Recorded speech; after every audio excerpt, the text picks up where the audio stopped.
Bakit? May nagawa ba akong hindi mo nagustuhan? Anong ginawa ko para makipaghiwalay ka sa akin? Sabihin mo! Wala kang ginawang kahit na ano, Jenny. Ayoko nakikita kang umiiyak. Kung ganun, bakit ka nakikipaghiwalay sa akin? Mas lalo ka lang mahihirapan kung magpapatuloy pa tayo. Sana maunawaan mo, buo na talaga ang desisyon ko na makipaghiwalay sa'yo. Hindi ako papayag! Sabihin mo muna kung anong dahilan mo! Bakit ba ang hirap mong kausapin? Dahil ayaw mo sabihin kung anong dahilan ng pakikipaghiwalay mo! Kahit naman sabihin ko, hindi mo pa rin tatanggapin eh. Meron namang iba! Yun ba ang dahilan mo? Sabihin mo! Sino ang pinalit mo sa akin? Wala akong ibang babae. Sinungaling! Nararamdaman kong yun ang dahilan mo! O sige, meron na akong ibang babae. Ano, masaya ka na? Ang hayop ka! Ang sama mo! Pagkatapos kong ibigay ang lahat sa'yo, ikaw lang ang minahal ko, alam mo yan! Pwede ba? Huwag kang mag-iskandalo dito. Pinagtitingin na tayo ng mga tao, hindi ka ba nahihiya? Ako pa bang mahihiya pagkatapos ng mga ginawa mo sa akin? Ano pa bang kulang sa akin? Ano pa bang hindi ko nagagawa para sa'yo? Huwag mo lang ako iiwan. Sabihin mo kung ano pa ang dapat kong baguhin. Gagawin ko. Huwag mo lang ako iiwan. Wala kang dapat baguhin o gawin. Ayoko na talaga sa relasyon natin. Talagang iiwan mo ako ng dahil sa ibang babae. Pwede bang malaman ko sino ang ipinagpalit mo sa akin? Bakit kailangan mo pang malaman? Wala lang. Gusto ko lang malaman kung sino siya. O sige, kasamahan ko sa trabaho. Sheila ang pangalan. Talaga bang hindi na magbabago isip mo? Talaga bang hihiwalayan mo na ako? Sabi ko naman sa'yo buo na ang desisyon ko. Hindi na magbabago pa. Dapat nga nung 1 linggo pa ako makikipaghiwalay sa'yo Kaso kaarawan mo nun. Hindi ko kaya makipaghiwalay sa'yo, Marlon. Jenny, marami pa namang lalaki dyan Makakahanap ka rin ng masigit pa sa akin. Baka nga wala pang 1 buwan meron ka nang papalit sa akin. Ganun ba ang pagkakakilala mo sa akin? Para nagpapalit lang ng damit. Mabuti pa alis na ako. Yun lang naman talaga ang sadya ko Baka mamaya mag-away na naman tayo. Teka lang, Marlon. Huwag ka munang umalis. Nag-uusap pa tayo. Walang nagawa si Ate Jenny kundi ang mapahagulgol na lamang sa sama ng loob. Si Kuya Marlon naman, habang naglalakad ay may sumilay ng ngiti sa labi. Masayang masaya kasi ito dahil sa wakas nakalaya na sa relasyon nila ng nobyang si Ate Jenny. Malaya na sila ng bagong nobya nito. Naabutan ko si Kuya Marlon na masayang nakikipagkwentuhan sa babae sa sala. Hindi ko maiwasan na magtaas ng kilay ng mga oras na yon. Mukha kasing iba na naman ang babaeng gusto ng kapatid ko. Naiiling na lang ako na maisip ko kung paano niya idinidispatch ang mga dating nobya. Sa lahat pa naman na naging karelasyon nito, si Ate Jenny ang pinaka nagustuhan ko. Bukod kasi sa maganda na, napakabait pa nito. Unang kita ko palang rito alam ko nang mabait talaga at hindi lang pakitang taong pagtrato sa amin. Isang tikim ang ginawa ko para makuha ang atensyon ni Kuya at ng bago niyang babae. Napatingin naman bigla sa akin si Kuya at nahihiya namang sumulyap sa akin ng babae. Nandiyan ka na pala, Dindin. Siya nga pala, ang Ate Sheila mo. Hi, ikaw na bang bago ni Kuya? Dindin, pwede bang ibili mo muna kami ng merienda sa labas? Kanina pa kasi kami nagugutom Kanina pa pala kayo gutom. Bakit? Huwag ka na magreklamo. Ito na yung pera.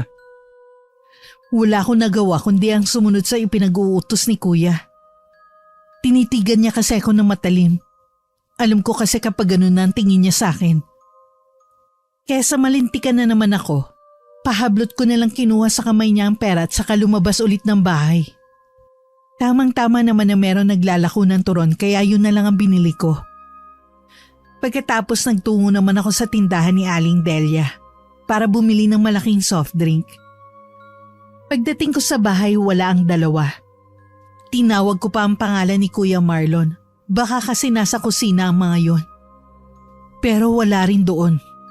Nang mailapag ang merienda na pinabili sa akin, akma na sana akong papasok sa kwarto ko. Nang maulinigan ko ang maharot na tawa sa kabilang kwarto. Magkatabi kasi ang kwarto namin ni Kuya. Bigla na lang umakyat ang dugo ko sa ulo. Kaya naman sa sobrang inis, pabalibag kong isinara ang pinto ng kwarto ko. Bandang hapon na nang lumabas ako. Siguradong nakaalis na ang bisita. Naabutan ko pa si Kuya na nanonood ng TV sa sala. Nasaan lang bisita mo? Kanina pa umalis. Anong pangalan ng babaeng yon? Sheila. Tsaka maging mabait ka sa kanya kapag nandito siya ha. Ibig sabihin yan, wala na kayo ni Ate Jenny? Ganun na nga. Kaya kung pwede, wag mo nang mababanggit ang pangalan ng babaeng dito sa bahay. Si Sheila ba ang dahilan kung bakit mo siya hiniwalayan? Hindi na kami magkasundo kaya kami naghiwalay. Walang kinalaman si Sheila. Oh, talaga? Saan mo naman nakilala ang Sheila na yon? Kasamahan ko siya sa trabaho. Tingin ko parang hindi na dalagang itsura. Tsaka, mas dihamak naman na mas maganda pa rin si Ate Jenny sa kanya. Hiwalay sa asawa si Sheila at may 2 anak. Ano? Ipinagpalit mo lang si Ate Jenny sa isang babaeng may asawa at anak na? Anong masama? Ang mahalaga, nagmamahalan kami ni Sheila. Talaga? Ilang babae na ba ang sinabihan mo ng ganyan? Aba, hindi ko na nga mabilang kung ilang babae na ba ang dinala mo rito eh. Pwede ba? Wala kang pakialam sa akin. Kuya mo pa rin ako. Kaya umayos ka sa pakikipag-usap mo dyan. Hindi ka ba natatakot sa karma? Bakit naman ako makakarma? Wala naman akong ginagawang masama. Hindi pa ba masama yung pinaglalaroan mo ang mga babaeng nagiging nobya mo? Maayos naman lahat ng pakikipaghiwalay ko sa kanila eh. Walang samaan ng loob.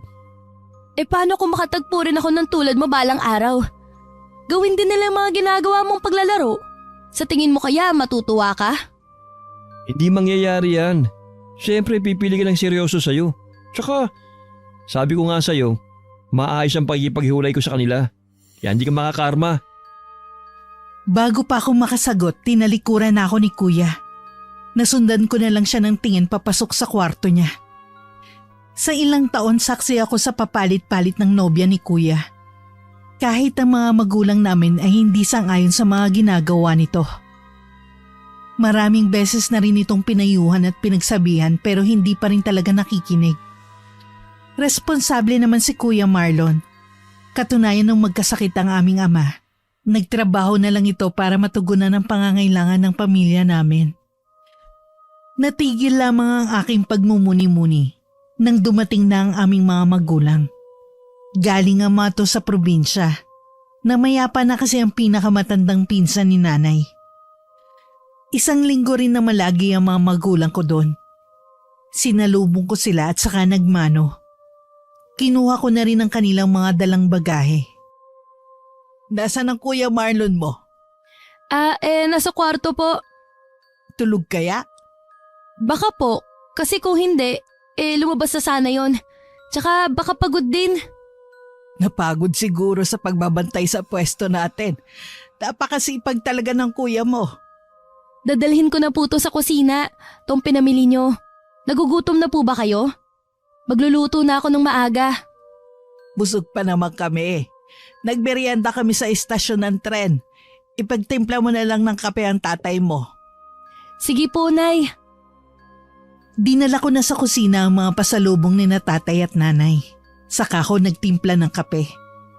Nagkwentuhan pa kaming 3 sa sala hanggang mapunta ang usapan namin sa nobya ni Kuya. Yung isang balot nga pala dyan kay Jenny.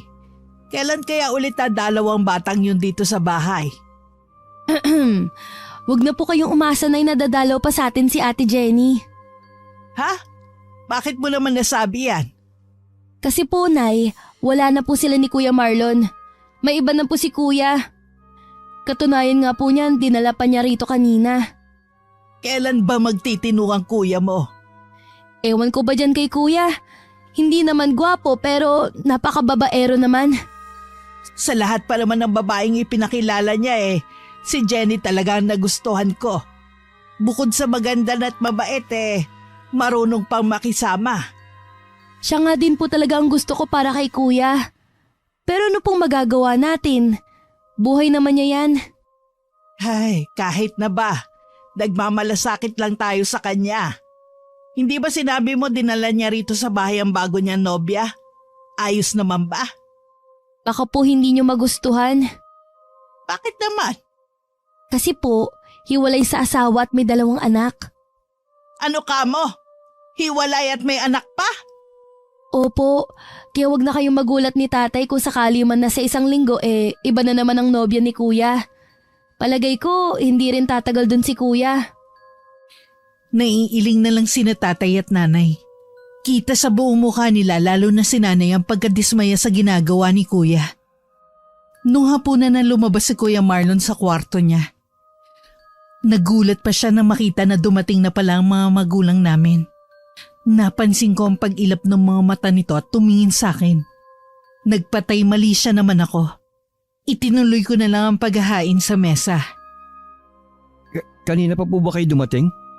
Oo, mag-usap nga tayo Marlon. Siguro nagsumbong sa inyo si Dindin, no? Sinabi nga niya na galing dito ang bago mong nobya. Tama ba na hiwalay sa asawa at may mga anak pa? Tama po. Wala naman po siguro masama kung may mga anak na siya. Ang importante naman po nagkakasundo kami. Hindi ko siya minamaliit. Sa katunayan nga niyan naaawa pa ako sa kanya. Kilala kita Marlon. Kung hindi mo nga nagawang seryosohin si Jenny, ang ipinalit mo pa kaya sa kanya? Huwag niyo naman ako kagad husgahan. Anong wag husgahan? Mahal ko naman po si Sheila. Tanggap ko ang nakaraan niya. Talaga ba? Oo naman, Nay. Parang wala naman kayong tiwala sa akin yan. Puro ka kasi kalokohan sa babae kaya hindi mo maiaalis sa amin ang tatay mo na magduda sa intensyon. Nay, mahal ko po si Sheila. Siya po ang gusto kong makasama. Ganyan din ang sinabi mo sa amin tungkol kay Jenny. At sa iba mo pang naging nobya. Hindi na nun nakaimik si kuya. Napabuntong hininga na lang ito habang nasa bulsa ng suot na pantalon ng 2 kamay. Kahit alam kong masama ang loob, sumabay pa rin sa amin sa hapunan si Kuya Marlon. Pinagsabihan din siya ni tatay. Hindi nga lang katulad ni nanay, mas mahinahon itong kinausap si Kuya Marlon. Pinayuhan lang si kuya na mas mag-ingat sa mga desisyong ginagawa. Baka bumalik umano rito ang karma. Puro tango naman na naging tugon ni Kuya Marlon. Matulis na lumipas ang 2 linggo. Napansin ko noon na ilang araw nang hindi pumupunta sa bahay si Sheila. Lagi rin nagmumukmuk sa bahay si Kuya Marlon. Minsan nakaupo ito sa balkonahe. Hindi ko na natiis na hindi ito tanungin. Bakit hindi na ata pumupunta dito si Ate Sheila? Hiwalay na kami. Ha?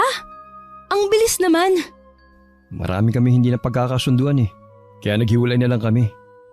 Samantalang dati kung umasta ka parang mahal na mahal mo siya.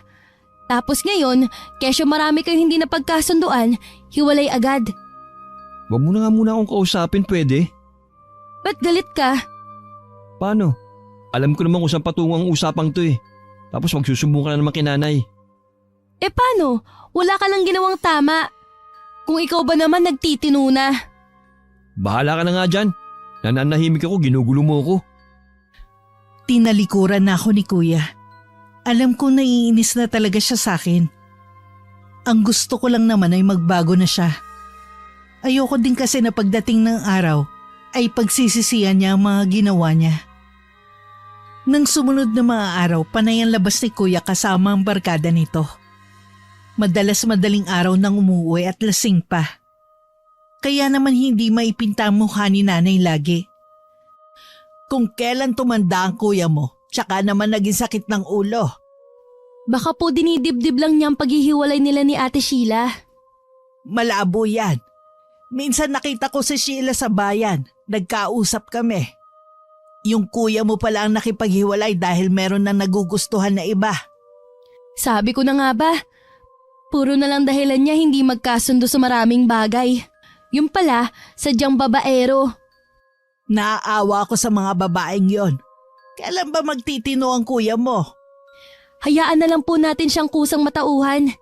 Kesa naman mamroblema kayo. Kunot na kunot ang noo ni nanay nang kausap ako tungkol kay Kuya Marlon.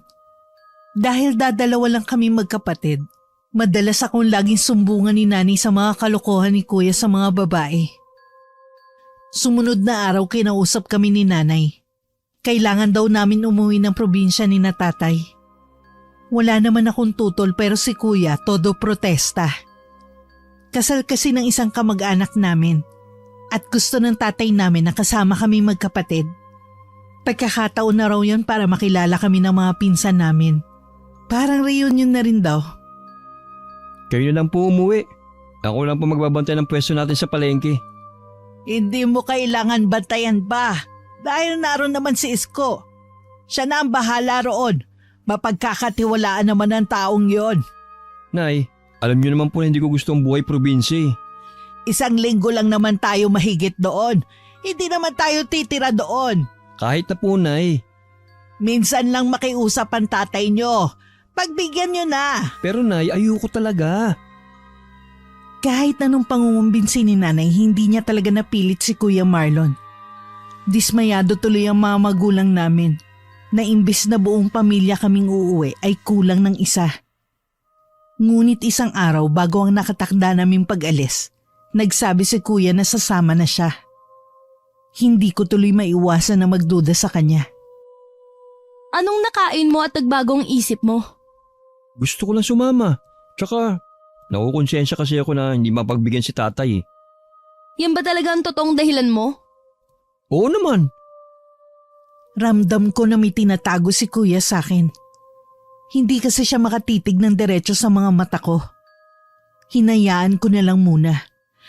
Dahil may pakiramdam ako na malalaman ko rin naman sa mga susunod na araw kung meron man siyang itinatago sa akin. Kinabukasan madaling pa lang ay gising na kami.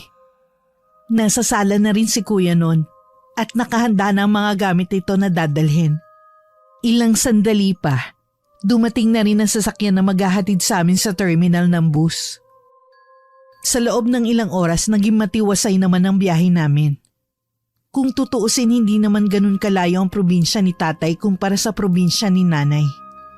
Pero ayon sa kwento ni tatay sa amin, medyo liblib na ang kanilang baryo at makaluma pa rin ang paniniwala ng mga tao doon.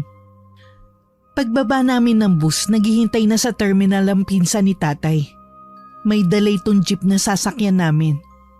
Nagmano lang kami magkapatid dito at saka umalis na rin kami agad. Isang sinaunang bahay ang dinatnan namin. Kahit saan ko yata ipaling ang paningin ko, puro lumang gamit ang nakikita ko. Naroon na rin ang iba naming kamag-anak. Masaya nila kaming sinalubong at binati. 3 palapag ang bahay na yon. At sa 2 palapag ng bahay kami binigyan ng kwarto.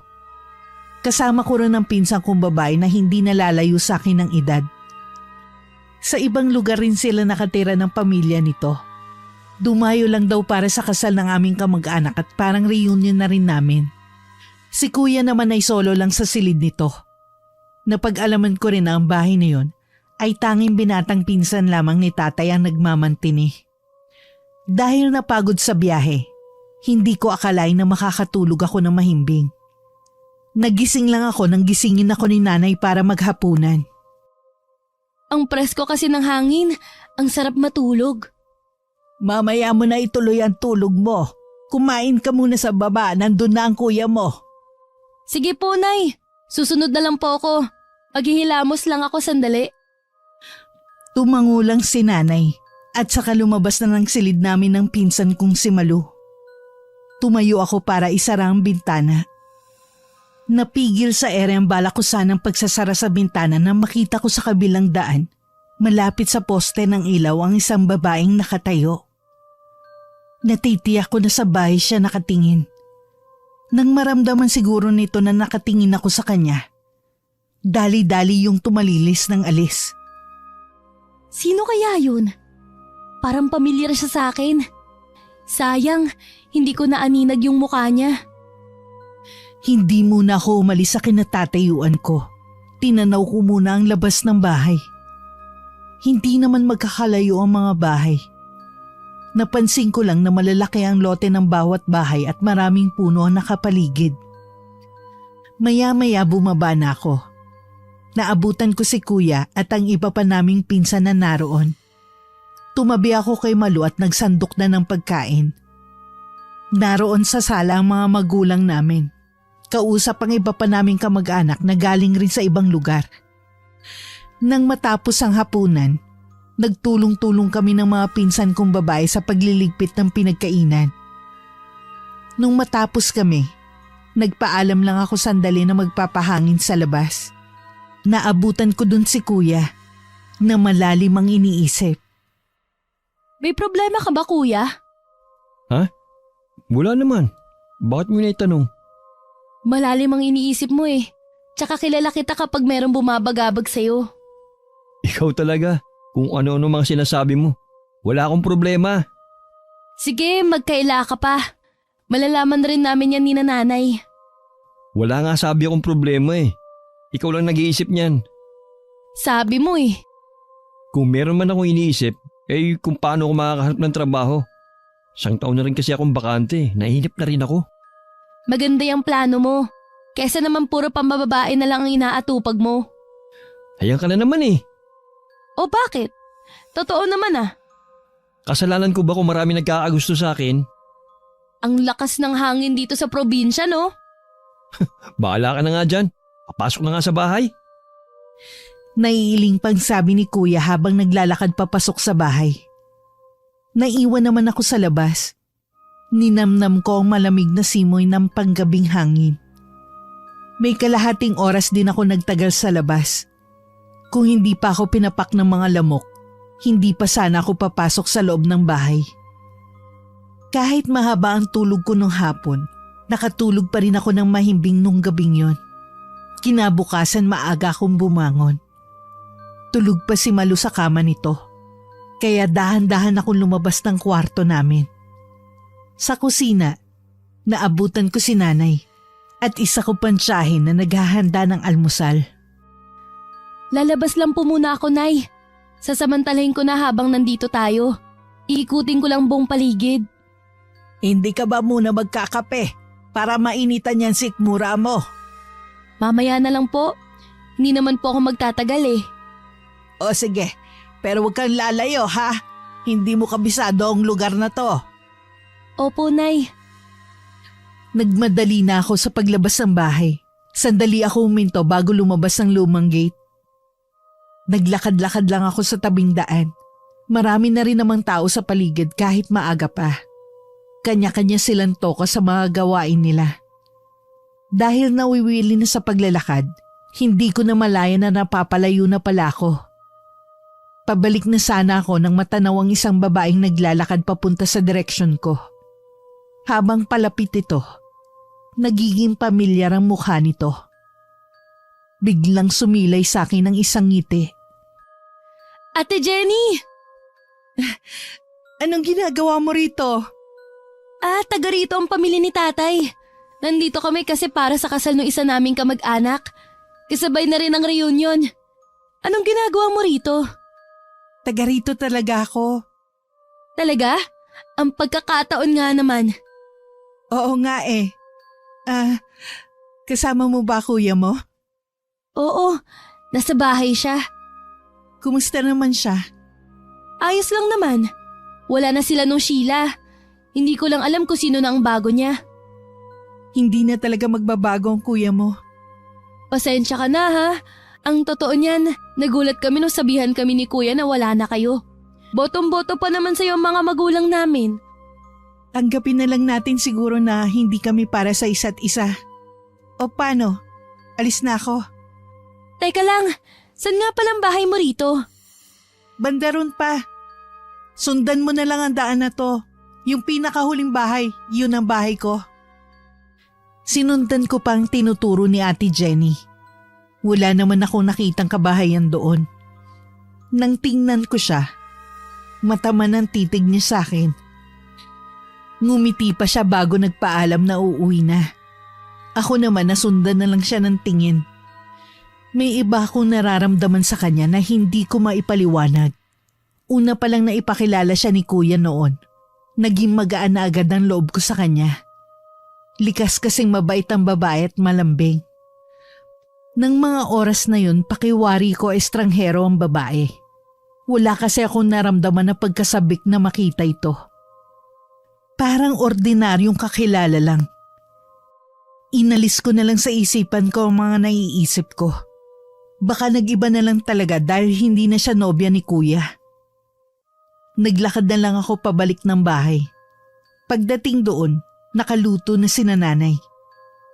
Pagkatapos ng agahan, binanggit ko kay nanay na nagkita kami ni Ate Jenny.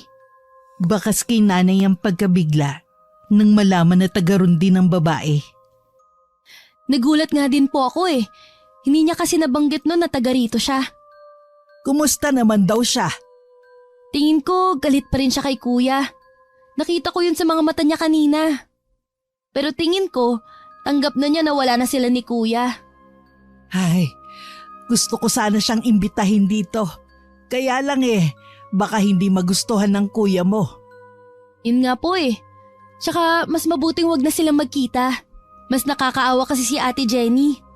Naalala ko pa nung huli kaming nagkita. Parang wala na siyang pag-asa ng mabuhay. Mabuti nga, nalampasan na niya ang nangyari sa kanya. Sana makahanap siya ng lalaking totoong magmamahal sa kanya. Sana nga po. Hindi na muli namin napag-usapan nun ni nanay si Ate Jenny. Naging abala na rin kasi kami para sa paghahanda sa kasal ng isa naming kamag-anak. Balit tiyahin namin ang ikakasal, na mas matanda lang ng ilang taon kay Kuya Marlon. Dagsa ng bisita ng araw na yon. Puro mga kamag-anakan namin na mula pa sa iba't ibang lugar. Nagmistulang reunion na rin ang pamilya namin yon. Hindi ko akalain na ganun kalaki ang pamilya ng aking ama. Inabot ng gabi ang kasiyahan. Pero ako 10:00 pa lang ay umakyat na sa taas ng kwarto para magpahinga. Kinabukasan, maaga ulit ako lumabas ng kwarto namin. Pagdating ng kusina, wala pang taong gising. Kaya naman naisipan ko na lang na lumabas ng bahay. Para bang may sariling isip ang mga paa ko na tinugpa ang daan papunta sa bahay ni Ate Jenny. Agad ko naman natagpuan ang bahay nito. Nasa pinakadulo na pala at wala ng kapitbahay. Kung luma ang tinutuluyan naming bahay, mas luma ang bahay nito. May mga bahagi na rin ng dingding ang sira-sira. Malawak ang bakuran nito, pero puro matataas at ligaw na damo ang nakatanim. Nagdadalawang isip tuloy ako kung kakatok pa. Kung susuriin kasi, parang wala nang nakatira sa bahay na yun. Sa huli pinili ko na lang ang umalis. Lingid sa aking kaalaman, may humawi sa kortina sa ikalawang palapag ng bahay. Pagbalik ko sa bahay, gising na si nanay. Kagabi pa pala nakaalis ang ibang bisita. Ang ilan naman nilang kamag-anak ay ngayon nang alis. Naroon din ang kapatid ko na kababakasan ng pagkainip. Kailan po tayo uuwi? Baka sa makalawa na tayo uuwi. Gusto pa kasi samantalahin ng tatay niyo ang pagkakataong ito na sama-sama tayo rito. Kasi bala ko na kasing maghanap ng trabaho eh. Ilang araw lang naman ang hihintayin mo. Pagbigyan mo na ang tatay niyo. Walang nagawa si Kuya Marlon kundi ang tumango na lamang. Nang lumabas ito ng bahay, nasundan ko pa siya ng tingin. Hindi talaga sanay ang kapatid ko sa sobrang tahimik na lugar. Hindi katulad ko, kahit laking syudad, may pagkakataon na gusto ko ang buhay probinsya. Nung hapon, ang pinsan na nangangalaga at ang pamilya ko na lang ang naiwan sa bahay. Nagpaalam na rin si Malu at ang pamilya nito. Nasa sala ako nang pumasok si kuya na namumutla. Bakit ang itsura mo parang nakakita ng multo? Ha? Kasi parang nakita ko si Jenny sa labas. Nakita mo si Ate Jenny? Nasaan siya? Imposible. Baka namalikmata lang ako kanina. Baka nga si Ate Jenny ang nakita mo. Teka nga, baka nasa… Hindi nga siya yun. Baka ibang tao lang. Akit muna ako sa kwarto. Ano nangyari sa kuya mo at nagbabadaling umakyat sa itaas? Nakita daw po niya si Ate Jenny. Ganun ba? Bakit ang itsura na parang ibinabad sa suka ang muka? Baka po hindi lang niya inaasahan na makikita rito si Ate Jenny. Siguro nga, hindi kaya may ibig sabihin ng pagkikita nila. Kung ang ibig niyo pong sabihin, baka magkabalikan pa sila, malabo na po yun. May bago ng nobya si Kuya. Tingin ko din, hindi na interesado sa kanya si Ate Jenny. Hindi bumaba si Kuya Marlon sa hapunan ng gabing yon.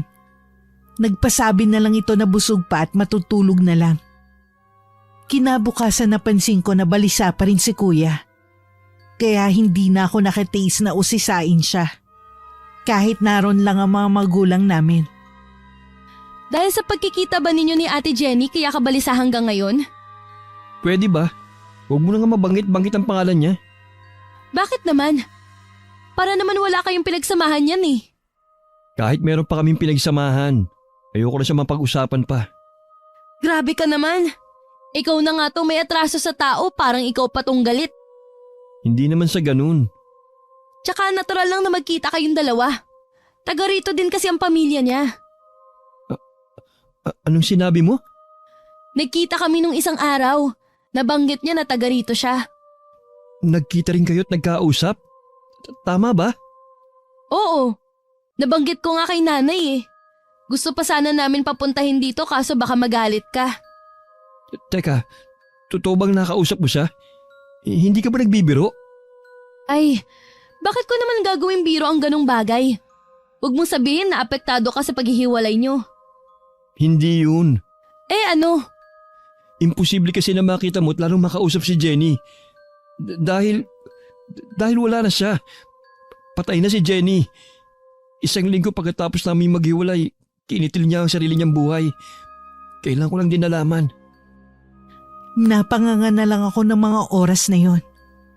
Tila ayaw tanggapin ng utak ko ang mga sinabi ni Kuya. Maging ang mga magulang namin ay sandali ring napatulala sa naging takbo ng usapan naming magkapatid. Hindi ako makapaniwalang wala na si Ate Jenny. Maraming tanong ang naiwan sa utak ko. Isa na ron kung bakit hindi nakarating sa amin ang nangyari dito. Ibig bang sabihin nun multo ang nakausap ng kapatid mo? Talaga bang nakita mo si Janet nakausap? Oo naman. Hindi ako nagsisinungaling. Tinuro pa nga niya ko saan ang bahay niya eh. Pero wala na siya. Kaya imposibleng sinasabi mo. Hindi na lang ako umimik. Bigla rin ako naguluhan sa nangyayari. Muli kong binalikan ang pagkakataon na nagkausap kami ni Ate Jenny. Maliban sa pakiramdam na parang estranghero to sa akin, wala naman akong kakaibang nararamdaman sa kanya. Hanggang mahiga ako ng gabing yon, laman ng isip ko ang pangyayaring yon. Kinausap din ni nanay si Kuya kanina. Baka kasi binibiro lang ako nito. Pero tiniyak nito na totoo na wala na nga si Ate Jenny. Ang nakakapanlumo pa, nagdadalang tao di umano ang dating nobya. Nang kitli nitong sariling buhay. Mag-uumaga na rin nang maramdaman kong unti-unti nang bumibigat ang talukap ng mga mata ko. Kinabukasan, nagpasya na kaming umuwi na lamang at wag nang tapusin ng ilang araw. Nang araw ding yon bumiyahe na kami pa uwi. Pagdating sa bahay namin, naroon pa rin ang bigat dito sa dibdib ko dahil sa nangyari kay Ate Jenny. Nang mapag-isa ko sa kwarto ko, dun ko ibinuhos ang luha ko. Naaawa kasi ako kay Ate Jenny at sa magiging anak sana nito na pamangkin ko. Natigilan ako bigla nang marinig ko ang galit na boses ni nanay. Nagagalit ito sa kapatid ko. Hindi ako makapaniwala, Marlon, na magagawa mong abandonahin ang magiging anak mo. Hindi ko naman po alam na buntis siya eh. Kung nalaman ko lang po sana… Sinabi mo na ilang beses kanyang gustong kausapin, pero ayaw mo siyang harapin. Baka yun ang dahilan. Wala na po tayong magagawa pa. Patay na po si Jenny. Wala man lang akong nakikitang pagsisisi sa'yo.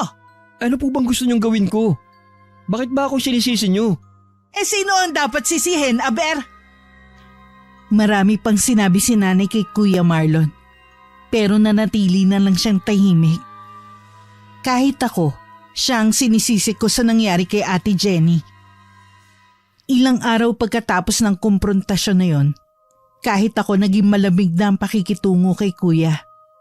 Sa kabila kasi ng nangyari, wala pa rin pagbabago sa kanya. May ilang beses din na nakikita ko si Ate Jenny sa maraming lugar. Sa sobrang pag-aalala sa akin ni nanay, pinatingnan na ako sa isang albularyo para malaman kung bakit ako ginagambala ng kaluluwa ni Ate Jenny. Wala naman nakita sa akin ng manggagamot. Inakala ng mga magulang ko na dala lamang marahil ng sobrang pag-iisip ko sa nangyari sa babae. Alam kasi nila na malapit kami sa isa't isa. Kaya labis ako naapektuhan sa nangyari rito.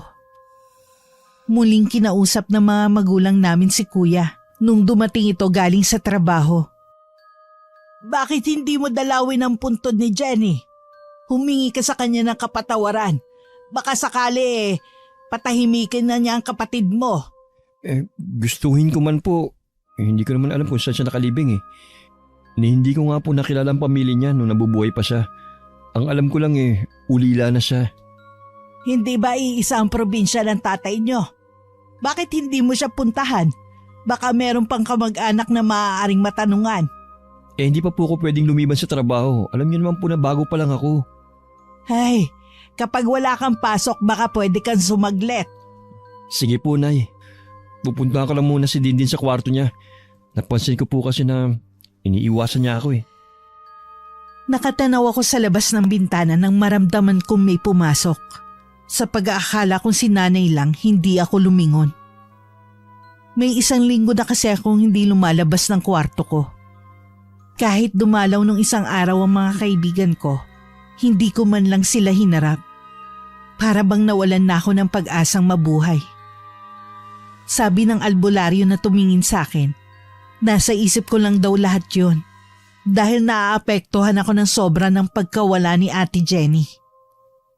Madalas ko pa rin matanaw si Ate Jenny na nasa labas ng bahay namin. Nakatingin sa akin, punong-puno ng galit at panunumbat ang mga titig niya. Minsan naiisip ko na baka sinusundo na niya ako. Nang marinig ko ang tikhim ni Kuya Marlon, dun lang ako lumingon. Ang tagal mo nang hindi lumalabas. Tignan mo, ang putla mo na Wala naman akong gagawin sa labas. Anong wala? Bakit hindi kayo lumabas ng mga kaibigan mo? Ayoko. Baka makita ko lang si Ate Jenny. Kahit saan basta na lang siya nagpapakita. Para bang may gusto siyang sabihin. Nasa isip mo lang yun. Huwag mo na lang kasi siyang isipin lagi. Madaling sabihin yan kasi hindi ikaw ang pinagpapakitaan. Ano bang gusto mong gawin ko para bumalik ng dati mong sigla? Wala kang magagawa, Kuya. Hayaan mo na lang ako. Hindi pwede. Pati mga magulang natin labis na rin nag-aalala sa'yo. May sakit si tatay, baka mapano siya sa pag-aalala sa'yo. Nang lumabas si Kuya, napaisip din ako. Ayoko rin naman nag-aalala ang mga magulang namin nang dahil sa akin. Kaya kahit wala akong gana, lumabas na rin ako ng kwarto. Minsan sumama ako kay nanay sa palengke. Kahit papano, gumaan ang pakiramdam ko. Pero nang pag-uwi namin, napansin ko na si nanay naman ang tila balisa at malalim ang iniisip. Bakit po, Nay? Wala lang to, anak. Baka napagod lang ako. Sigurado po kayo? Ang mabuti pa ayusin mo na lang tong pinamili natin. Magpapahinga lang ako. Mabuti pa nga po. Ako na pong bahala rito. Nasundan ko na lang na nag-aalalang tingin si nanay. Naupo na lang siya sa may sofa sa sala habang malalim pa rin ang iniisip. Kinabukasan habang nagluluto ako ng almusal namin, narinig ko na lang ang malakas na tili ni nanay sa labas ng bahay. Agad ko siyang pinuntahan at nadatnan kong nasa lupa habang takot na takot. Agad ko siyang dinaluhan at pinasok sa loob ng bahay. Kami lang ang nandun ng mga oras na yun dahil maagang umalis si tatay at Kuya Marlon. Kumuha rin ako ng tubig sa kusina at iniabot yun kay nanay. Namumutla ito't nanginginig pa ang kamay. Nang kumalma si nanay, saka ako nagtanong. Ano po bang nangyari? Anak, nakita ko rin si Jenny. Sigurado kong siya yun. At sa palengke, parang nakita ko rin siya. Ho? Saan niyo po siya nakita? Sa labas ng gate, habang abala ako sa pag-wawalis ng mga tuyong dahon, naramdaman ko na parang may nagmamasid sa akin.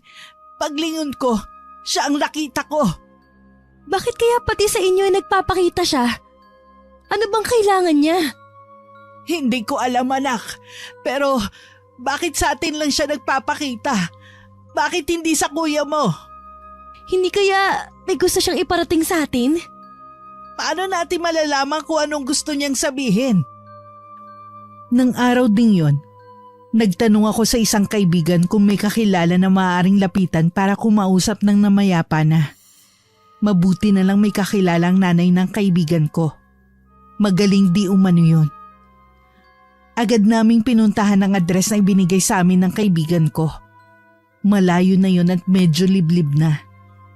Nagpaantay na lang kami sa tricycle na sinakyan namin dahil wala nang biyahe palabas ng sityo na yun.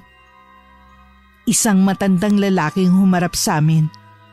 Agad nitong natukoy ang sadya namin. Sabi nito, ang mga nagpapakamatay ay hindi basta nakakatawid sa kabilang buhay. Nagpapagala-gala lamang daw ang kaluluwa nito. Maaaring yun daw ang dahilan kung bakit nagpapakita sa amin si Ate Jenny. May mga sinabi sa amin na pwede naming gawin para hindi na kami gambalain pa ng kaluluwa ni Ate Jenny. Pumunta rin kami ng simbahan para ipagdasal ang kaluluwa nito para matahimik na. Ngunit madalas pa rin ito magpakita sa amin ni nanay. Nung araw na nagpakita muli yun, lakas loob ko na siyang kinausap. Pero ganun na lang ang gulat ko nang bigla yung tumakbo palayo. Noon ko napagtanto na parang may mali. Hindi po kaya buhay pa si Ate Jenny? Ano ka mo? Buhay pa siya. Pero hindi ba sinabi ng kuya mo patay na siya? Naguguluhan na rin po ako. Hindi ko na alam kung anong paniniwalaan. Sabi kasi ng kuya mo, mismong kaibigan nila ang nakakita sa bangkay nitong nakabigti. Hindi ginagawang biro ang ganong bagay. Kausapin na lang po natin si kuya pagdating niya mamaya. Pareho kami hindi mapakali ni nanay hanggat hindi namin nakakausap si kuya. Mabuti na lamang hindi ito nag-overtime sa trabaho ng araw na yon. Kaya maagang umuwi. Pinaubaya ko na kay nanay ang pakikipag-usap. Sigurado ka bang patay na talaga si Jenny? Bakit niyo po naitanong ang bagay na yan? Sagutin mo na lang. Gaano ka nakakasiguro na patay na si Jenny? Sigurado po ako. Hindi magsisinungaling ang kaibigan ko. Tsaka may mga pinakita siya mga pruweba. Bakit po ba kailangan yung ungkatin ng pagkamatay ng tao? Kasi anak, iniisip namin ng kapatid mo na baka hindi pa siya patay. Yung nagpapakita sa amin ng kapatid mo ay si Jenny pa rin. Wala na po talaga si Jenny.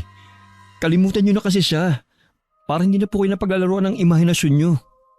Pero anak, hindi mo pwedeng baliwalain itong nangyayari. Nay, nakikiusap po ako sa inyo. Huwag na po natin pag-usapan si Jenny sa bahay na to. Pare-pareho lang po tayo maaapektuhan kung hindi po natin siya ibabawin sa limot. Hindi ako sang-ayon sa sinabi ni kuya. Pareho na lang muna kaming nanahimik ni nanay. Alam din kasi namin na nakokonsensya rin si kuya sa nangyari sa dating nobya. Kaya ayaw na nitong pag-usapan ng tungkol dito. Nang sumunod na mga araw, hindi na muli nagpakita si Ate Jenny. Hindi na rin namin binanggit pa ang pangalan nito sa bahay. Tama nga siguro si kuya. Kailangan na namin siyang ibaon sa limot. Dahil hindi na rin naman namin maibabalik ang buhay nito. Isang araw, napansin namin ang biglang pagbaba ng timbang ni kuya. Nangangalumata rin ito na para bang ilang gabi nang hindi makatulog. Ayos ka lang ba, Marlon? Oo, Nay. Marami lang po kasi akong trabaho. Baka naman napapabayaan mo ng sarili mo. Kumakain ka ba sa tamang oras? Oo naman po. Hindi po ako pumapali ng oras ng pagkain. Magpa-check up ka kaya sa doktor. Nay naman, ano naman ang sasabihin ko? Wala nga akong nararamdaman sa katawan ko. Baka kasi meron ka ng iniinda. Hindi mo lang napapansin. Kung meron man po akong nararamdaman kakaiba sa katawan ko, ako na po mismo pupunta sa ospital para magpatingin sa doktor. Nag-aalala lang naman ako sa'yo. Kahit madalas kitang sermonan, alam mong mahal ko kayo ng kapatid mo. Nay, alam ko naman po yun eh. Hindi naman po ako nagtatanim ng sama ng loob sa inyo tuwing pinapagalitan niyo ako eh. Alam ko naman po na may mga pagkakamali rin ako eh. Hindi ko po magagawa magalit sa inyo ni tatay. Basta anak ka, kung may nararamdaman ka, magsabi ka lang.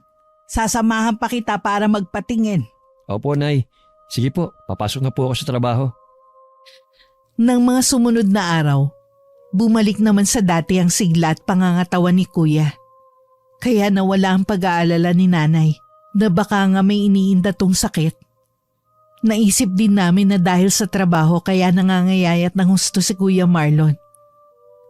Ako naman, nagpaalam ako kay Nanay na maghahanap na rin ng trabaho para makatulong sa gastusin sa bahay. Swerte naman na nakahanap ako ng trabaho malapit sa amin.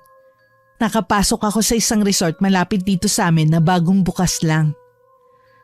Dahil sa kaabalahan naming lahat, hindi na namin napapansin ang nangyayari kay Kuya.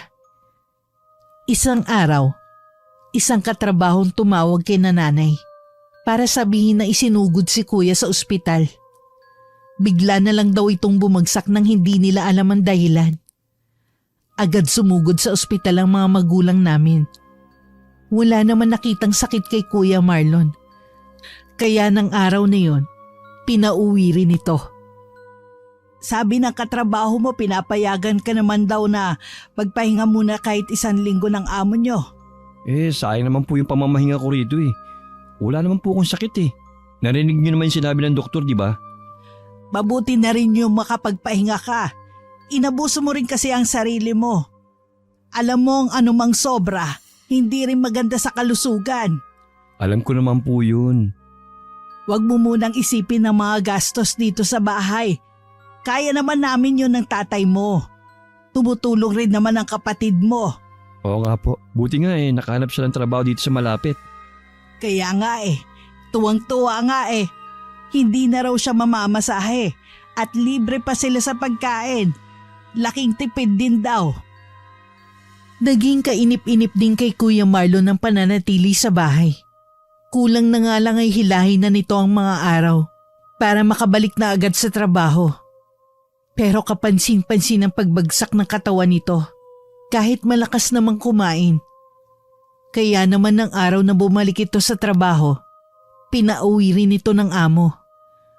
Ang ibinigay na dahilan sa kanya, baka hindi na raw makaya pa ang trabahong ibibigay rito dahil sa sobrang payat. Humpak na kasi ang mukha nito at nanlalalim na ang mga mata. Maputla rin ang balat nito. Kitang-kita na rin ang buto nito sa leeg.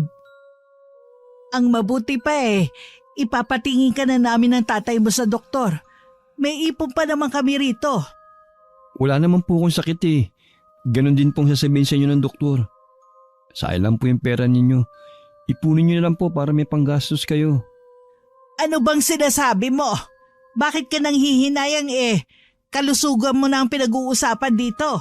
Wala naman po kasi akong nararamdaman eh. Baka kung kailan meron ka nang nararamdaman, tsaka natin malalaman na malala na pala ang sakit mo. Kaya sa ayaw at sa gusto mo, ipapatingin ka namin. Walang nagawa si Kuya nang dalhin siya ng mga magulang namin sa ospital para ipatingin. Maraming pagsusuri ang ginawa sa kanya. Halos masaid ang ipon ng mga magulang namin. Pero hindi nila yun inalintana. Maging ako nag-abot din ng pagdagdag sa gastusin sa pagpapagamot dito. Pagkatapos nga ng 1 buwan na gamutan, hindi pa rin makita ko ano ba talagang sakit ni Kuya Marlon. Tuluyan na rin bumagsak ang katawan nito. Sobrang naaawa na ako sa kanya at maging sa mga magulang namin. Ano kaya ang sakit ng kuya mo? Hindi po kaya kakaibang sakit na dumapo kay kuya? Kaya hindi makita ng mga doktor na tumingin sa kanya? Siguro nga, awang-awa na ako sa kuya mo. Alam ko nahihirapan na rin siya. Ayaw lang niya ipakita sa atin. Lagi po siyang kasama sa mga dasal ko tuwing gabi. Sana naman po ay gumaling na siya. Hindi ko isusuko ang kuya mo. Tuwing 3:00 ng hapon pumupunta si nanay sa simbahan para ipagnubina si kuya. Araw-araw niya yung ginagawa para sa kagalingan ni kuya. Sa kabila ng aming sakripisyo at ginagawa para gumaling si kuya, tingin ko pa lalong lumalala ang kalagayan nito. Isang araw kinausap kami ni kuya. Gusto daw nitong pumunta sa simbahan at mangumpisal sa pare. Kaya naman dinala namin siya sa simbahan na malapit sa amin. Tuluyan na rin tinalikuran si kuya ng mga kaibigan niya at kakilala. Maging ang kanyang nobya na isang beses lang siyang dinalaw. Sa ganitong pagkakataon mo talaga makikilala ang mga taong nagsasabing mahal ka at mga kaibigan. Huwag mo na lang silang intindihin. Nandito naman kami eh. Kami ni nanay at tatay ang tunay na nagmamahal sa'yo. Ang swerte ko talaga sa inyo. Kahit marami akong nagawang pagkakamali, nandyan pa rin kayo sa tabi ko. Kahit pa ulit-ulit ka pang magkamali, lagi pa rin kaming nasa tabi mo. Hindi kami magsasawa na alagaan ka. Hindi ko na rin napigilan ang pagpatak ng luha ko sa mga mata nang makita kong umiiyak si kuya. Hinagap ko ang mga kamay niya at mahigpit ko yung ikinulong sa mga palad ko. Nang makatulog si Kuya Marlon, saka lang ako lumabas ng silid niya. Naabutan ko ang mga magulang namin sa sala. Hindi pala pumunta sa tindahan si tatay. Madalas kasi siya ang nagbabantay at si nanay ay nandito na lang sa bahay. Nakatulog na ba ang kuya mo? Opo, Nay.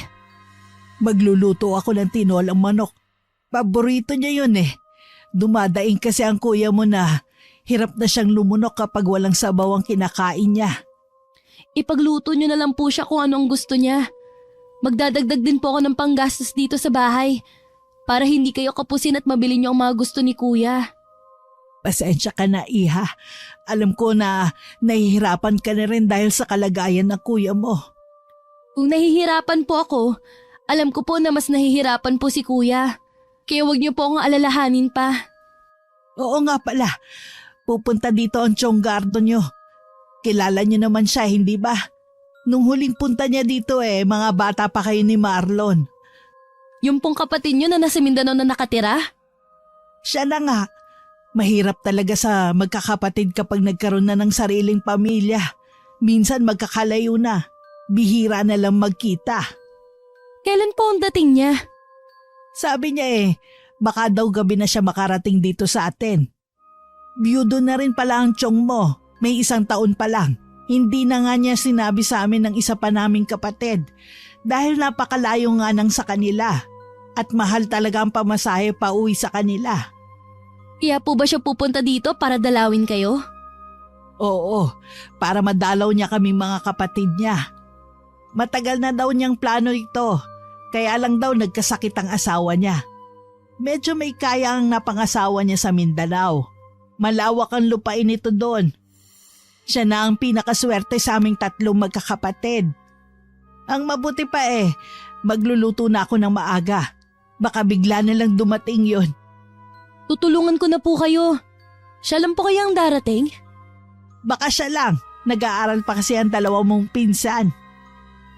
Nang humakbang si nanay patungo sa kusina, sumunod na ako sa kanya. Si tatay naman, nagsabi na babantayan na lang nito si kuya. Nang nasa kusina na kami, agad ko nang kinuha ang mga kakailanganin sa pagluluto habang naguhuntahan kami ni nanay. Sakto nga natapos nang lutuin ang tinolang manok nang may humintong tricycle sa tapat ng bahay namin. Si nanay ang lumabas at ako naman naghintay na lang sa may sala. Lumabas din si tatay sa kwarto ni kuya. Sinabi nitong nakatulog daw ulit ito pagkatapos humingi ng tubig. Ilang sandali lang pumasok na si nanay at isang lalaking matangkad. 2 kahon ng bitbit nito at isang malaking bag Agad akong lumapit at nagmano rito. Noon ko napansin na malaki ang pagkakahawig nito kay nanay kumpara sa isa pang kapatid nila. Kinuha ko na rin ang 2 kahon na may kabigatan din. Ikaw na ba yan, Dindin? Aba, mas matangkad ka pa sa nanay mo ah. Kamukha mo nanay mo nung kaedad mo siya. Pareho kayong maganda. Salamat po.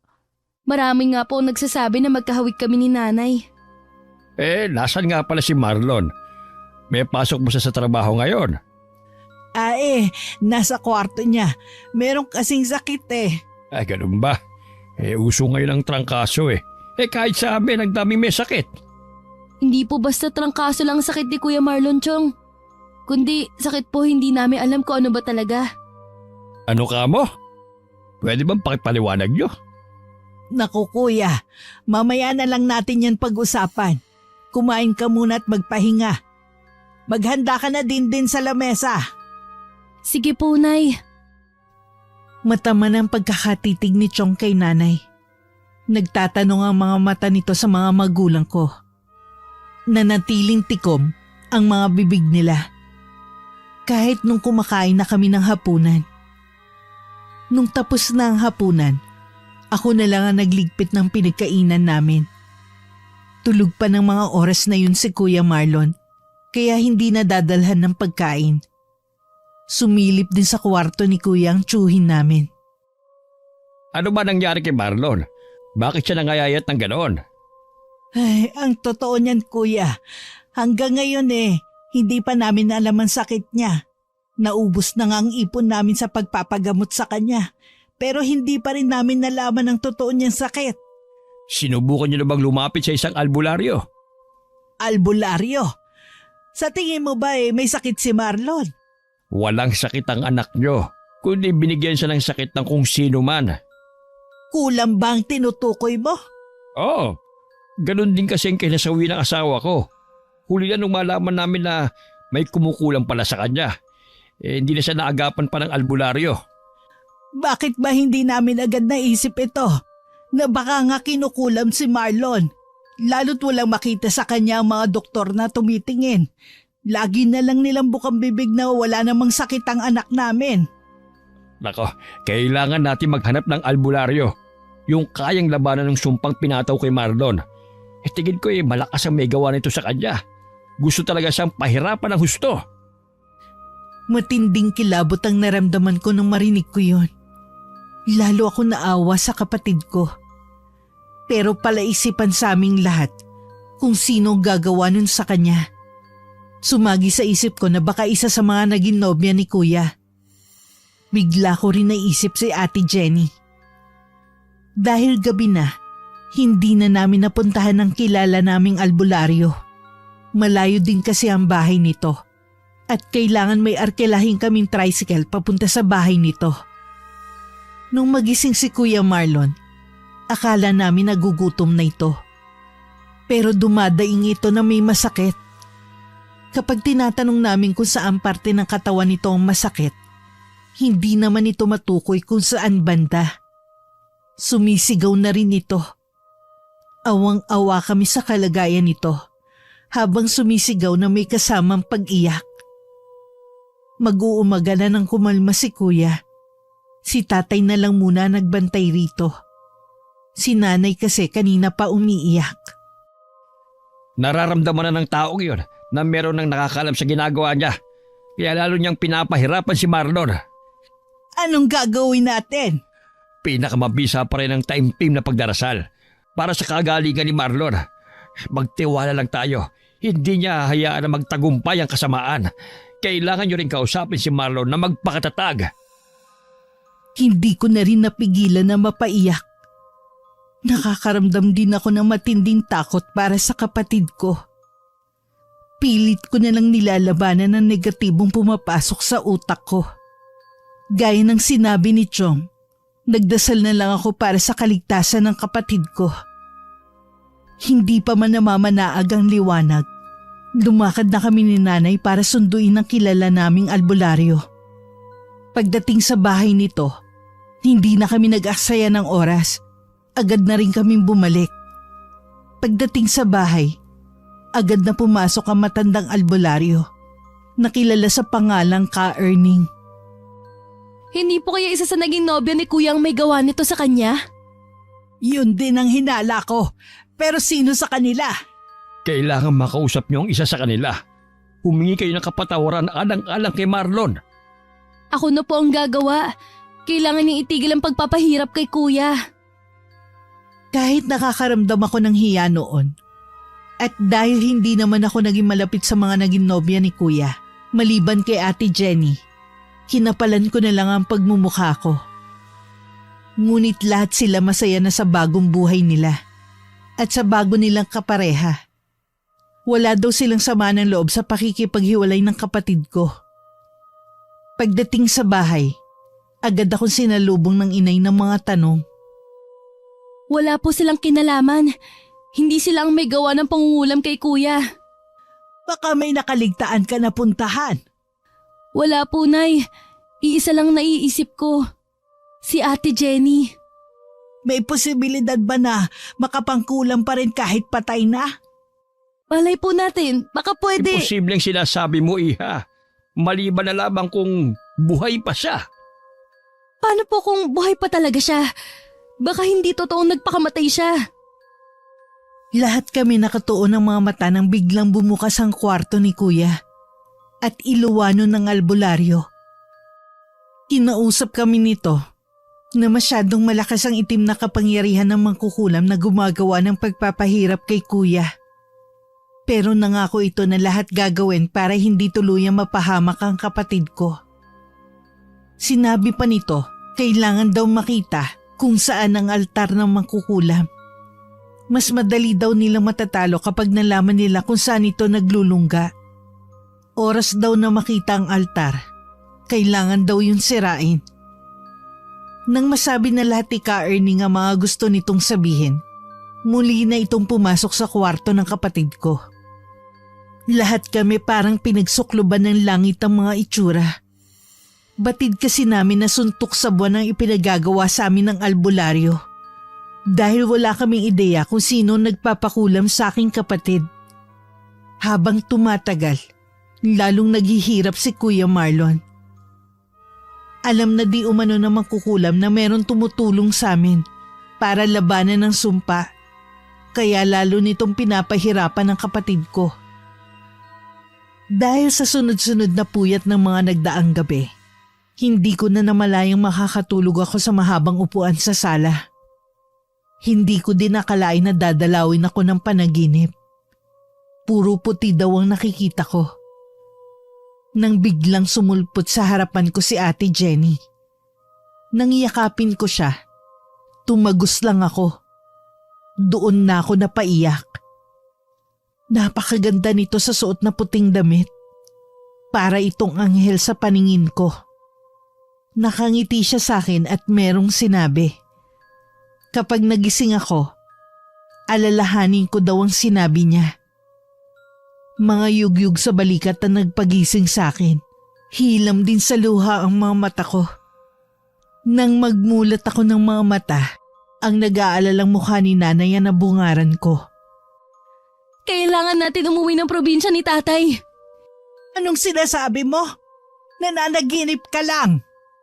Hindi po, Nay. Nakita ko sa panaginip ko si Ate Jenny. Wala na talaga siya, Nay. Kailangan natin umuwi sa probinsya.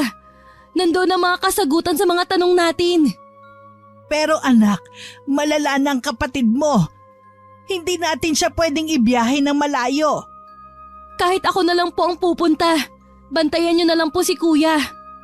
Pero Iha, hindi ka namin mapapayagang bumiyahe mag-isa. Ako na lamang sasama sa kanya. Maiwan na lamang kayo rito. Baka nandun ang altar na hinahanap natin. Huwag natin baliwalain ang panaginip ni Dindin. Minsan kasi ang mga panaginip ang nagbibigay din sa atin ng babala at nagtuturo ng mga bagay o tao na gusto nating makita. Nang araw na yon, bumiyahe na agad kami ni Chong sa probinsya ni tatay. Kahit mahaba ang biyahe, hindi ako nakatulog. Basta na lang ako nakatanaw sa labas ng bintana. Pagdating sa bahay kung saan kami tumuloy, nagulat ang pinsan ni tatay nang makita kami sa labas ng bahay. Agad kong ipinaliwanag ang dahilan ng pagpunta namin doon at ang kalagayan ni Kuya. Nang sabihin nito na kilala nito si Ate Jenny at ang kakambal nito, labis ang gulat na naramdaman ko. Hindi ko kasi alam na may kakambal pala ang dating nobya ng kapatid ko. Ayon sa kwento ng pinsan ni tatay, magkaiba ang ugali ng kambal. Mabait daw si Ate Jenny, kabaliktaran ng kakambal nito. Kilala rin di umano ang pamilya nito bilang mangkukulam. Tingin daw nito, ang kakambal ni Ate Jenny ang nagmana sa itim na kapangyarihan ng pamilya nito. Hindi na kami nag-aksaya ng oras. Agad na naming pinuntahan ang bahay. Ang pinsan naman ni tatay ay hihingi daw ng tulong sa mga kababaryo at susunod na lang sa amin. Nasa tapat na kami ng bahay ni na Ate Jenny. Walang ilaw ang loob nun. May naaaninag lang kami na malamlam na liwanag na nagmumula sa nakasinding kandila. Maiwan ka na lamang kaya rito. Ako na lang ang papasok sa loob. Papasok din po ako. Gusto ko rin makaharap ang babaeng nagpanggap bilang si Ate Jenny. Kaya pala ibang pakiramdam ko sa kanya nung una kaming magkaharap. Para siyang estranghero. Ngayon alam ko na kung bakit. Kung ganon, tayo na. Kailangan na natin magmadaling hanapin ang altar. Nauna nang humakbang si Chong. Ako naman huminga ng malalim bago sumunod. Ramdam ko rin ang panginginig ng mga tuhod ko habang humahakbang. Pinihit na ni Chong ang seradura ng pinto. Tumambad ka agad sa amin ang amoy ng kandila. Ang sahig ay puno ng nakasinding kandila, pero wala ang altar. Nasaan kaya ang altar? Nakatago yung kung saan. Naalala ko yung sinabi ng albularyo na gumamot noon sa asawa ko. Hindi yun nakahantad. Maghiwalay po kaya tayo sa paghahanap para makita na natin ang altar na mangkukulam na yun. Masyado pong malaki ang bahay na to. Baka matagalan tayo. Hindi ka maaaring humiwalay sa akin. Kailangan kitang protektahan. Wala pong mangyayari sa akin. Magtatagumpay po tayo. Sige, pero mag-iingat ka ha. Sumigaw ka lang ng malakas kapag nalagay ka sa panganib. Kung sakali man na makita mo yung altar, sirain mo kaagad ito. Huwag ka magdadalawang isip na sirain to. Huwag kang magpapalin lang sa makikita mo. Tumango lang ako kahit hindi ko maunawaan ang huli niyang sinabi. Sa ikalawang palapag ako unang nagpunta. Si Chong naman ay balak isa-isahin ang kwarto sa ibaba. Nasa taas na ako nang marinig kong may dumating. Agad ako huminto at pinakinggan ang usapan ni Chong at ng bagong dating.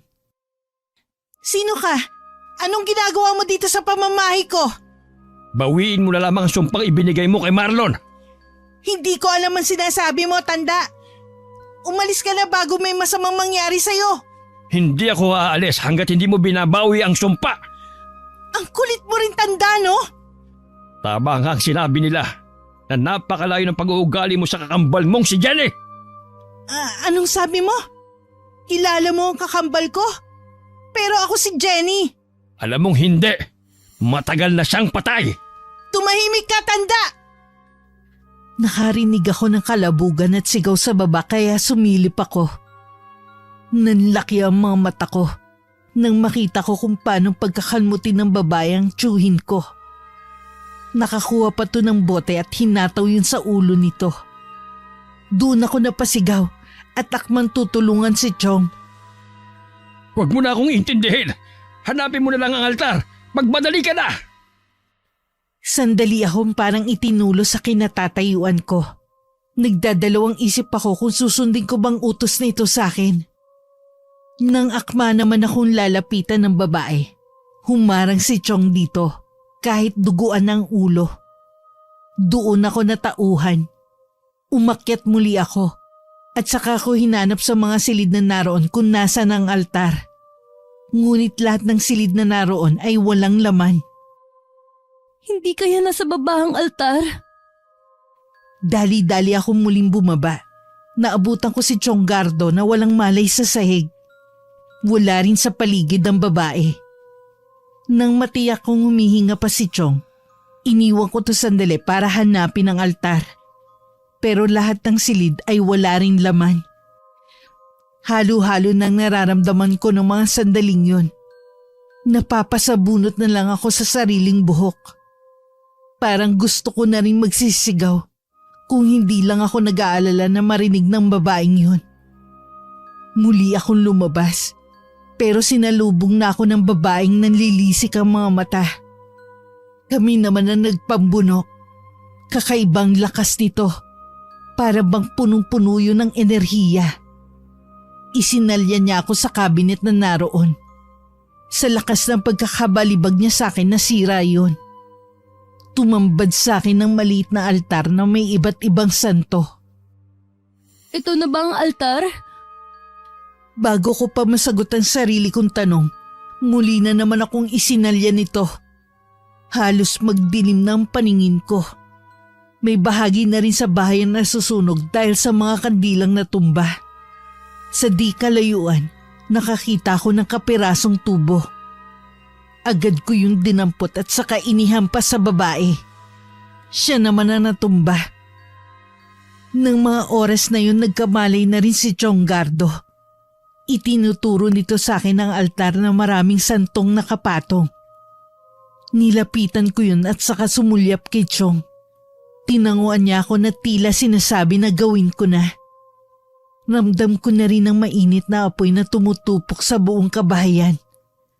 Nang sulyapan ko ang babae, nagkakamalay na rin ito. Hinawakan ko ng mahigpit ang kapirasong tubong hawak ko. Saka yun malakas na hinataw sa mga imahe na nasa harapan ko. Narinig ko pang malakas na sigaw ng babae. Sinigurado kong walang matitira na buo sa mga yon. Nang matiyak na sira ng altar, saka ko nilapitan si Chong. Saka ko inakay palabas sa nasusunog na bahay. Nakarinig din kami ng mga paparating ng mga tao. Ang pinsan ni tatay at mga kasama nito ang nagtulong-tulong para maapula ang apoy. Pero tuluyan na nasunog ang bahay at naging abo. Wala rin silang nakuha na katawan ng tao. Naniniwala ang iba na baka nakatakas ang kakambal ni Ate Jenny. Si Chong naman nadala namin sa ospital. Tinahidi ng sugat nito sa ulo. Kinabukasan umuwi na rin kami sa bahay. Pagdating namin, agad kaming sinalubong ng mga magulang ko. Anak, mabuti nakauwi ka na. Kuya, ayos ka lang ba? Ayos lang ako. Konting galos lang ito. Anak ko, pinabilib talaga ako nitong anak mo. Hindi ko akalaing napakatapang pala. Yan ang nagmana sa tatay natin. Malakas ang loob. Basta po para sa pamilya, gagawin ko ang lahat.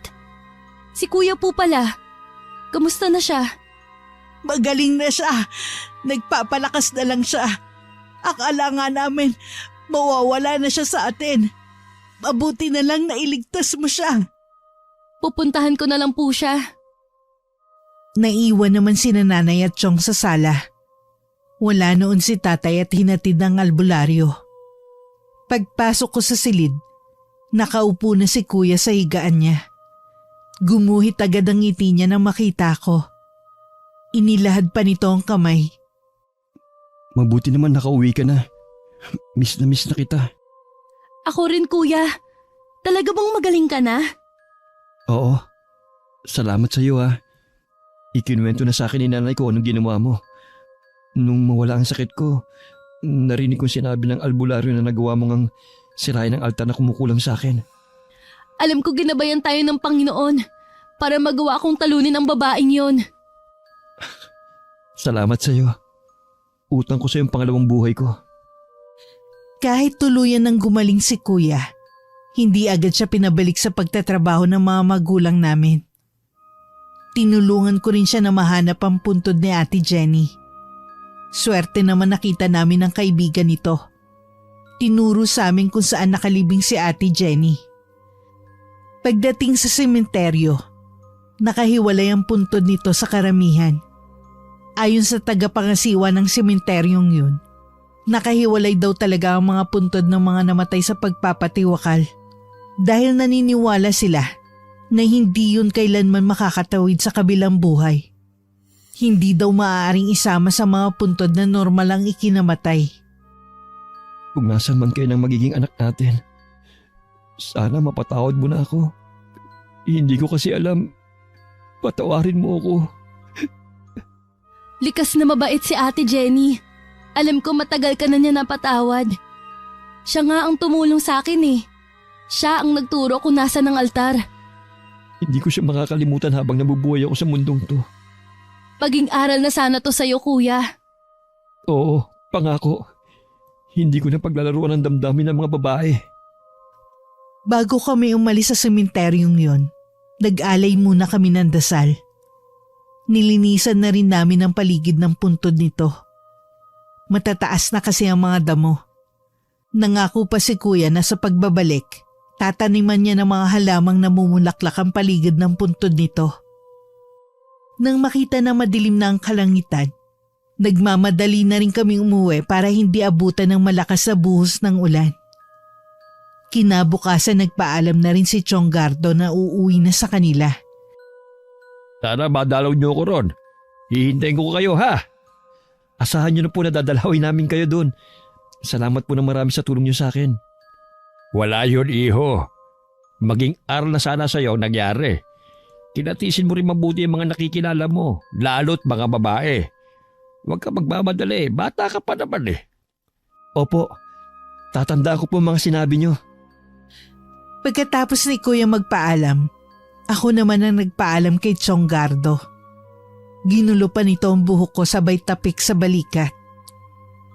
Hinatid pa namin si Chong sa naghihintay na sasakyan na maghahatid dito sa pier.